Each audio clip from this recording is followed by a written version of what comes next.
madaxweynaha Puntland Cabdiweli Maxamed Cali Gaas ayaa dhagax dhigay waddo laami oo isku xiri doonta Garowe iyo Taleex taasoo dhererkeedu uu dhan yahay 90 kiiloomitir.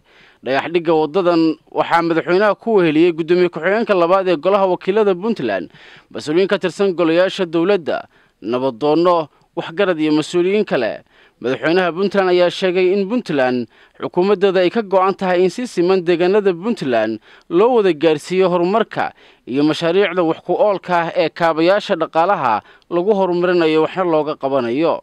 sharaf weyn bay ii tahay maanta inaan ka soo qayb galo xafladda dhagax dhigga ee wadadan isku xiri doonta Taleex iyo Garowe. Taleex waa laga hadlay muhiimadeeda, waa laga hadlay taariikhdeeda.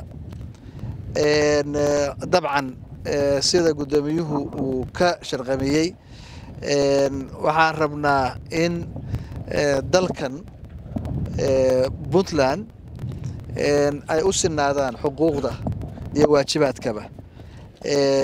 waa runtiis waxa laga yaabaa in mashaariic badan oo dalka laga hirgeliyay aysan soonkan wax badan ilaahay hadaan laga qabanin.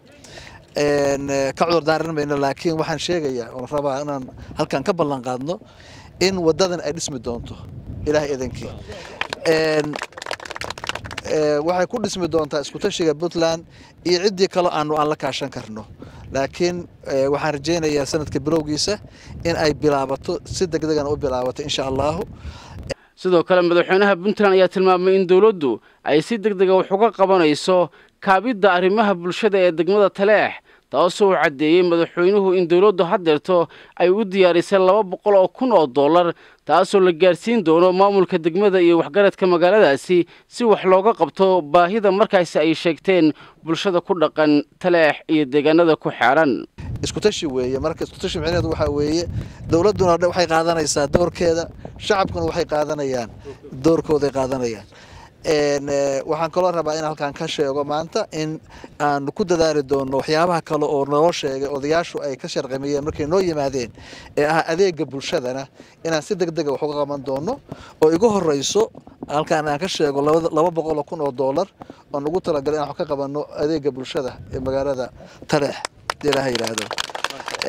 barnaamijkaas waxa iska kaashan doona dawladda Puntland ee hadda TIS Plus insha Allah ayaa hawsha qaban doona.